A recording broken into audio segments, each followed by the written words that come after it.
بس بس بس بس بسم اللہ الرحمن الرحیم. بس بس بس بس بسم اللہ الرحمن الرحیم. خاموشی خاموشی. ایاک نعبد و ایاک نستعین. میں بس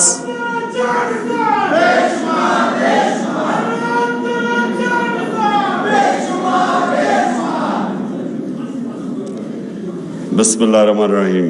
اچھا جی، میں سب سے پہلے میرے ہمسائے اعتزاز حسن نے ایک کامنٹ کیا، پہلے میں اپنی بات ادھر سے شروع کرتا ہوں. انہوں نے کہا کہ بہت زیادہ اپنی تقریروں میں اب دین کا استعمال کرتے ہیں. دیکھیں، میں یہ واضح اس لیے کرنا چاہتا ہوں کہ اگر میرے میں اللہ ایمان نہ ڈالتا تو میں کبھی پولیٹکس میں نہ آتا، کیونکہ ایک آدمی جس کو اللہ سب کچھ دے بیٹھا تھا، جس کو پولیٹکس کچھ دے ہی نہیں سکتی تھی، شاید ہی کسی پاکستانی کو اللہ نے اتنی شہرت اور سب کچھ دیا، تو مجھے تو پولیٹکس سے پہلے مل چکی تھی. میں صرف پولیٹکس میں ایک وجہ سے آیا تھا کہ میرا دین ہی نہیں، جو بھی اللہ نے دنیا میں پیغمبر بھیجے، وہ ان کی جو بنیادی چیز کہ دنیا میں آنے کا مقصد کیا ہے، وہ تقریباً سارے بھی جتنے اللہ کے پیغمبر انہوں نے ایک ہی بات کی کہ جتنا اللہ آپ کو نوازتا ہے، جتنی آپ کو نعمتیں بخشتا ہے، اتنی آپ پہ ذمہ داری ڈال دیتا ہے کہ آپ ان نعمتوں سے اپنے ملک میں انسانیت کی کیسے خدمت کرتے ہو. یہ سارے اللہ کے دینوں کی بنیادی میسج ہے. تو دو طرز ہے زندگی کے، ایک آپ اپنے لیے جیے اور آسان زندگی ہے وہ، اور میرے لیے بڑی آسان زندگی تھی، اور ایک دوسرا ہے کہ آپ ذمہ داری بحیثیت انسان اپنی ذمہ داری اٹھائیں اور کوشش کریں کہ اپنے معاشرے کے اندر لوگوں کی زندگی بہتر کریں. تو یہ دو مختلف، ایک مٹیریل لائف ہے اور دوسرا اسپرچل وے آف لائف ہے. تو میں آیا تھا پولیٹکس میں، اور میں نے جب آیا تو اس سے کافی دیر پہلے اسٹڈی کیا کہ وہ جو ہمارے نبی صلی اللہ علیہ وسلم کا دور تھا مدینہ میں، تو وہ کیا چیزیں تھیں جو انہوں نے، وہ کیوں اللہ ہمیں کہتا ہے کہ اس نبی کے راستے پہ چلو، ان کی سنت پہ چلو، ان کی شریعہ پہ چلو، کیوں کہتا ہے اللہ؟ تو وہ میں نے آنے سے پہلے ہی اس نتیجے پہ پہنچ چکا تھا کہ اللہ ہماری بہتری کے لیے کہتا ہے. سارا جو قرآن میں اللہ کا جو اللہ کے جتنے بھی احکامات ہیں وہ ہماری بہتری کے لیے ہیں، کیونکہ اللہ تو بے نیاز ہے، اس کو تو خود کفیل ہے، اس کو تو ہم کوئی فائدہ نہیں اور نقصان پہنچا سکتے. تو ساری چیزیں قرآن کے اندر انسان کی بہتری کے لیے. آپ اس راستے پہ چلیں گے جو آپ نماز میں کہتے ہیں کہ اللہ ان کے راستے پہ چلا جن کو نعمتیں بخشی، ان کے نہیں جو دوسرے راستے پہ چلے گئے، وہ ہماری بہتری کے لیے ہے. سو اس لیے جو وہ مدینہ کی ریاست کے 3 اصول تھے وہ لے کے چلا تھا آج سے میں 26 سال پہلے. خودداری، کبھی ایک مسلمان معاشرہ کسی کی غلامی نہیں کرتا. یہ سب سے پہلے لا الہ الا اللہ، یہ آپ کو خوددار بناتا ہے. دوسرا کہ انسانی معاشرے میں انسانیت ہوتی ہے، جانوروں کے معاشرے میں سروائیول آف دا فٹسٹ ہوتی ہے. انسان فرق یہ اس طرح ہے کہ وہ کمزور کی جتنی زیادہ انسانیت اتنی وہ مدد کرتا ہے کمزور کی. جانوروں کے معاشرے میں نہیں ہے. تو یہ سارے پیغمبروں نے بلکہ یہ انسانیت کی بات کرتے تھے. اور تیسری چیز ہے انصاف. یہ 3 فنڈامنٹل پرنسپلز ہیں جس پہ مدینہ کی ریاست کھڑی ہوئی تھی. اس میں اور بھی بہت چیزیں تھیں لیکن ان پرنسپلز کے اوپر باقی چیزیں بنی تھی. تو یہ آج سے 26 سال پہلے میں نے اپنی پارٹی کا منشور رکھا تھا اور تب میں پولیٹکس میں آیا تھا. اور کبھی بھی کوئی انسان اپنی زندگی کے 22 سال سٹرگل نہیں کرتا کسی چیز کے لیے اگر وہ کوئی ذاتی مفادات کے لیے ہو، جب جس کے پاس پہلے سب کچھ ہے. تو اس لیے میں کبھی کسی کے دین کے اوپر کامنٹ نہیں کرتا. کیا وہ ایتھیسٹ ہے، کیا وہ دینی ہے، جو ایگنوسٹک ہے، یہ انسان کے اوپر ہے. یہ اللہ نے ہمیں یہ نہیں کہا کہ صرف ان سے بات کرو جو کہ صرف ایمان والے ہیں. ہمارا تو اللہ کا ایک تحفہ ہے میرے نظر میں کہ جس کو ایمان دے دے وہ تو سب سے زیادہ. اگر اللہ، میں اپنے بچوں کے لیے ہمیشہ دعا کرتا ہوں کہ ان کو اللہ ایمان دے، کیونکہ وہ سب سے بڑا اللہ کی بلیسنگ ہے، اس کا تحفہ ہے. اب میں آتا ہوں جی آج کا جو موضوع ہے، یہ کنیکٹڈ ہے ایکچولی میری 26 سال پہلے جس کی وجہ سے میں پولیٹکس میں نام رکھا تھا انصاف کی تحریک. کیونکہ میں اپنے تجربے سے، میں کوئی اسلام کا اسکالر نہیں تھا، میں نے تو صرف اپنی زندگی کا جو تجربہ تھا، جو ساری دنیا میں دیکھی، کانٹراسٹ دیکھتا تھا.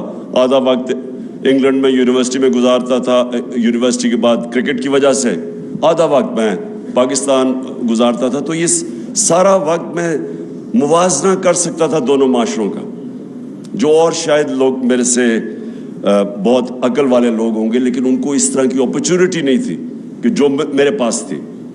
تو میں اپنے تجربے کے اس کے اوپر پہنچا اس نتیجے پہ کہ اگر ایک معاشرے کے اندر انصاف نہیں ہے، وہ معاشرے میں خوشحالی نہیں آتی. ابن خلدون اپنی جو مسلمانوں کی بلکہ دنیا کا ایک اپنی ٹائم کا جس کو کہتے ہیں فادر آف ماڈرن ہسٹوگرافی، اس سے بڑا کوئی ذہن نہیں تھا. وہ لکھتا ہے کہ میری زندگی کا تجربہ قرآن پڑھ کے بھی اور زندگی کا تجربہ یہ ہے کہ اللہ نے انسان کو زمین پہ بھیجا ہی ایک مقصد سے ہے کہ میری زمین پہ انصاف قائم کرو. اور یہ جو ونسٹن چرچل کی جو بات کی جاتی ہے جب برطانیہ تباہ ہو رہا ہوتا ہے تو وہ تب کہتا ہے، وہ پوچھتے ہیں جی ہم بچ جائیں گے، اس نے کہا کیا اگر آپ کی عدالتیں انصاف دے رہی ہیں تو آپ تباہ نہیں ہو سکتے.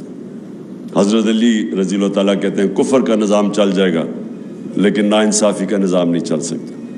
تو یہ میں 26 سال پہلے اس تحریک انصاف کی تحریک کا نام رکھا تھا. رول آف لا جو ہے وہ فنڈامنٹل چیز ہے جو فرق کرتا ہے معاشروں میں. ابھی رول آف لا انڈیکس کی بات کر رہے تھے گوندل صاحب کہ ہم 130 نمبر پہ ہیں، دنیا میں 130 نمبر پہ ہیں. سوئٹزرلینڈ دنیا میں نمبر 1 پہ ہے. رول آف لا انڈیکس پہ سوئٹزرلینڈ نمبر 1 پہ ہے، ہم 130 پہ ہیں. سوئٹزرلینڈ کے کیونکہ میں نے سوئٹزرلینڈ دیکھا ہوا ہے، اس کی صرف کمال ایک ہے کہ ان کے زبردست پہاڑ ہیں. پہاڑوں کے اوپر لوگ جاتے ہیں، ٹورزم ہوتی ہے، سردیوں میں اسکیئنگ ہوتی ہے. اور ہمارا جو پہاڑ ہیں دگنے ہیں سوئٹزرلینڈ سے، ہمارا ناردرن ایریا سوئٹزرلینڈ سے دگنا ہے. جو خوبصورتی ہے وہ سوئٹزرلینڈ سے کئی گنا زیادہ ہے. لیکن سوئٹزرلینڈ خوشحال ہے. صرف اپنی پہاڑوں کی ٹورزم سے سوئٹزرلینڈ $60 ارب سال کا کماتا ہے. $60 ارب. چھوٹا سا سوئٹزرلینڈ.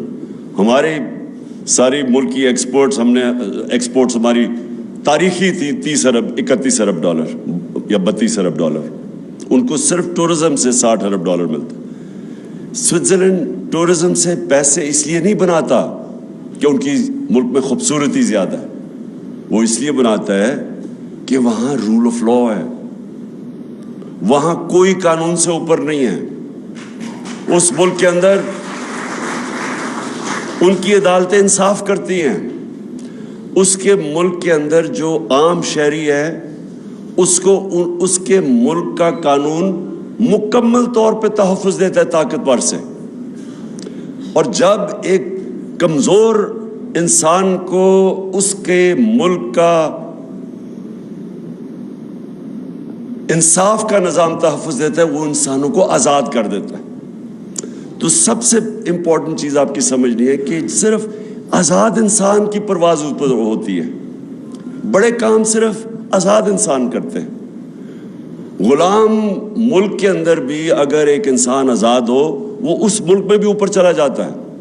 میں ہمیشہ دو انسانوں کی بات کرتا ہوں جو غلام ہندوستان میں بڑے ہوئے، قائد اعظم اور علامہ اقبال. آزاد ذہن تھے. فلسفہ دیکھیں علامہ اقبال کا. شاید میں نہیں سمجھتا، میں کوئی اتنا بڑا اسکالر نہیں ہوں، لیکن میں نہیں سمجھتا کہ پچھلے 500 سال میں کوئی مسلمان ذہن اس قابل تھا، اتنا بڑا ذہن تھا جو علامہ اقبال تھے.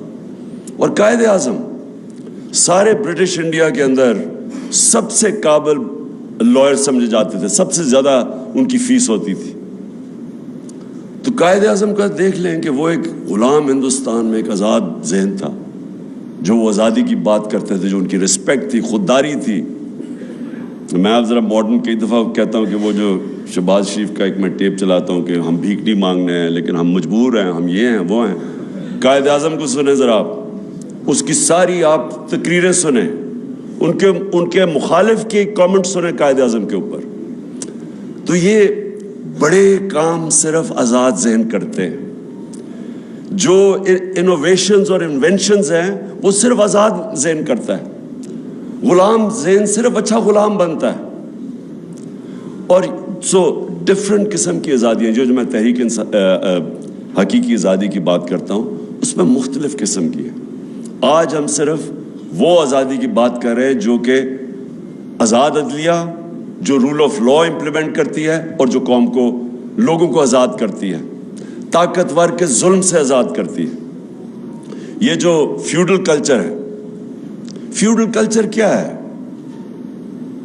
کیوں ایک وقت ہوتا تھا کہ اوپر سے انویڈر آتا تھا، جیسے افغانستان سے گزرتا تھا سیدھا وہ پہنچتا تھا دلی تک، کوئی راستے میں اس کو رکاوٹ نہیں ہوتی تھی، کیونکہ فیوڈل سسٹم کے اندر لوگ غلام ہیں.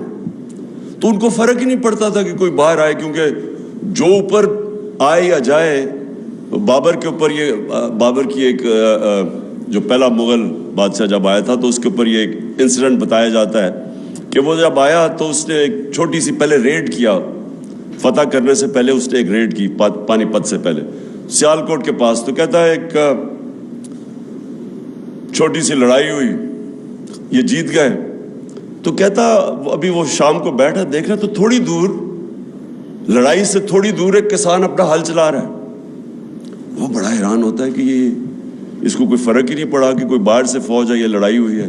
وہ کسان کو بلاتا ہے شام کو، کہتا ہے تم بڑے دلیر آدمی ہو گئے کہ تمہیں فرق ہی نہیں پڑا کہ باہر سے کوئی فوج ہے یا لڑائی ہوئی. وہ کہتا ہے میرا کسان، میرا حل چلتا رہا، مجھے کیا فرق پڑتا ہے کون آئے کون جائے، کیونکہ وہ تو آزاد ہی نہیں تھا. کیوں سارا قبائلی علاقہ اور افغانستان کیوں ہمیشہ اپنی آزادی کے لیے لڑتے ہیں؟ کیونکہ وہ آزاد ہیں. ان کا جو سسٹم ہے، جرگا سسٹم، وہ بیسکلی ریپرزینٹ کرتا ہے. ان کی جوری سسٹم بھی بن جاتا ہے، ان کو انصاف بھی مل جاتا ہے اور ان کی آواز بھی ہوتی ہے، وہ پھر لوکل گورنمنٹ بھی بن جاتی ہے. تو وہ ہمیشہ لڑتے تھے. جو آتا ہے افغانستان میں وہ ہمیشہ وہ لڑنا، اپنے آزادی کے لیے لڑتے ہیں. قبائلی علاقے 80 سال انگریز کے خلاف قبائلی علاقے میں لڑتے رہے لوگ، کیونکہ ان کا سسٹم آزاد تھا. آزاد، جب ہم آزادی کی بات کرتے ہیں یہ یاد رکھیں کہ فیوڈل سسٹم جس کے اندر طاقتور کے لیے قانون، کمزور کے لیے دوسرا، اس کے اندر کبھی اس معاشرے کا پوٹینشیل اوپر نہیں آتا. تو کیونکہ میں نے مغرب میں اور یہ سارے انگلینڈ، سوئٹزرلینڈ، یورپ، آسٹریلیا وغیرہ دیکھے ہوئے تھے، امریکہ، تو میں بڑی پہلے اس نتیجے پہ آ گیا تھا کہ جب تک ہمارے ملک کے اندر ہمارا انصاف کا نظام نہیں ٹھیک ہوتا، جو اللہ نے اتنی نعمتیں بخشی ہیں پاکستان کو، ہمیں خود بھی نہیں اندازہ، مجھے بھی پوری طرح اندازہ نہیں تھا جب تک میں 3.5 سال پرائم منسٹر نہیں بنا، کہ اللہ نے ہر قسم کی اس ملک میں ہر قسم کی نعمتیں بخشی ہیں. کسی ایک بھی ہم اٹھا لیں تو ہم اوپر جا سکتے ہیں. اور تو چھوڑے جو منرلز ہیں پاکستان میں، مدنیات ہیں، ہم صرف اسی پہ کانسنٹریٹ کر رہے ہیں، وہی پاکستان کو اٹھا سکتے ہیں. ٹورزم پہ کانسنٹریٹ کر، وہاں اٹھ سکتا ہے. ایگریکلچر کے اوپر ہمارا جو زراعت ہے، اس میں ہم صرف ماڈرن ٹیکنیکس ہی لے آئیں، اسی میں ملک اٹھ سکتا ہے. انڈسٹری میں ہمارا انیشیٹو ہے، باہر پروفیشنلز بیٹھے ہوئے ہیں، ہمارا 1 کروڑ جن میں ٹاپ کلاس پروفیشنلز ہیں، انٹرپرینرز ہیں، پروفیسرز ہیں، ہر قسم کا ایکسپرٹ باہر بیٹھا ہوا ہے. لیکن ہمارے ملک میں رول آف لا نہیں ہے. ہمارا جو سب سے بڑا، یہ لوگ مجھے کہتے ہیں نا، یہ جو گورنمنٹ آئے گی جی ابھی وہ سعودی عربیہ نے پیسے دے دیے, اس نے UAE نے پیسے دے دیے, وہ اب سن لیجیے چائنا یہ کینسر کا علاج ڈسپلن سے ہو رہا ہے. قرضوں کی کینسر پھیلتی جا رہی ہے. جب تک کہ اس ملک میں انویسٹمنٹ نہیں آتی, ہم اس ملک میں ڈالرز نہیں آتے. ہم نے 2 طرح تو ڈالرز ریکارڈ منگوائے تھے, ایکسپورٹس ہماری ریکارڈ تھی, ریمیٹنسز ریکارڈ تھی, لیکن جو انویسٹمنٹ تھی جس سے اصل میں پاکستان اٹھ رہا ہے, اس کے سب سے بڑی رکاوٹ اس کے سامنے رول آف لا نہیں ہونے کی ہے, کانٹریکٹ انفورسمنٹ نہیں ہے.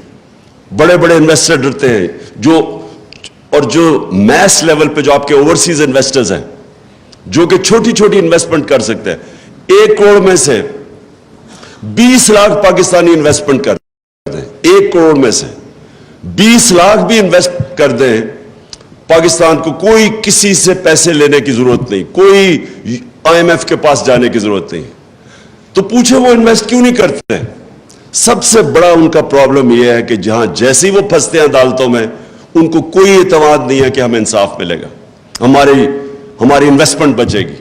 میں سارا وقت, کیونکہ میں اوورسیز پاکستانی سے پیسے اکٹھے کرتا تھا شوکت خانم کے لیے, پھر تحریک انصاف کے لیے, تو مجھے ہمیشہ یہ کہا کرتے تھے کہ ہم جب پلاٹ بھی لیتے ہیں تو اس کے اوپر قبضہ ہو جاتا ہے.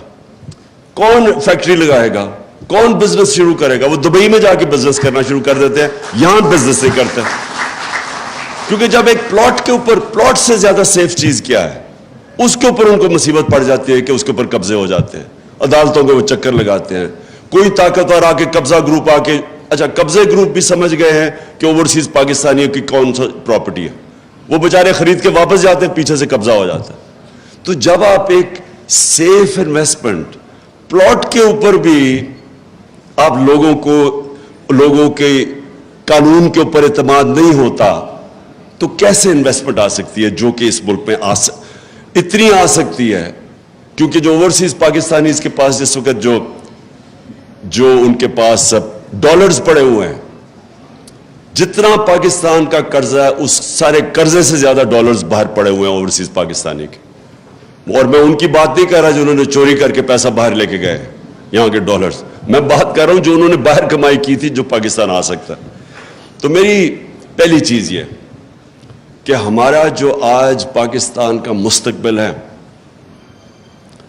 فیوچر جس طرف ہم جا رہے ہیں, یہ لازم ہے کہ اگر ہم رول آف لا اس ملک میں نہیں اسٹیبلش کرتے, ہم کبھی بھی اس ملک کو اس دلدل سے نہیں نکال سکتے. ہماری جو معیشت ہے, میں تو پہلے اس کے معیشت کے اوپر بات کرتا ہوں, کہ یہ کبھی بھی پراسپر نہیں کر سکتی جب تک کہ پاکستان میں رول آف لا نہیں آتا, ہم اسٹیبلش نہیں کرتے. جو انویسٹر ہے اس کو اعتماد نہیں ہوتا ہماری کانٹریکٹ انفورسمنٹ کے اوپر. یہ نمبر 1 میری چیز ہے. نمبر 2, انسان کا جو پوٹینشیل ہے اس ملک میں وہ کبھی ریلیز نہیں ہوگا جب تک کہ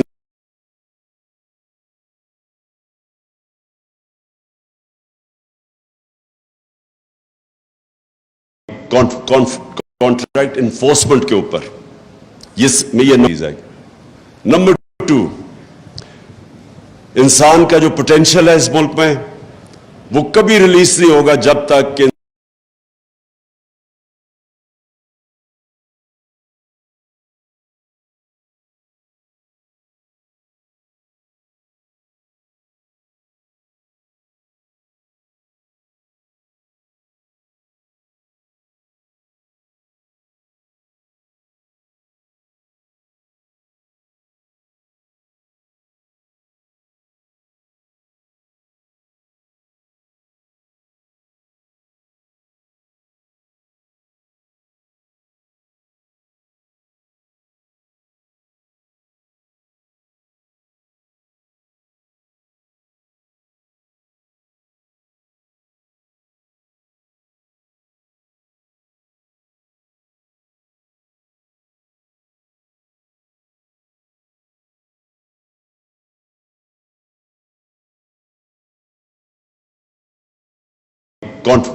کانٹریکٹ انفورسمنٹ کے اوپر.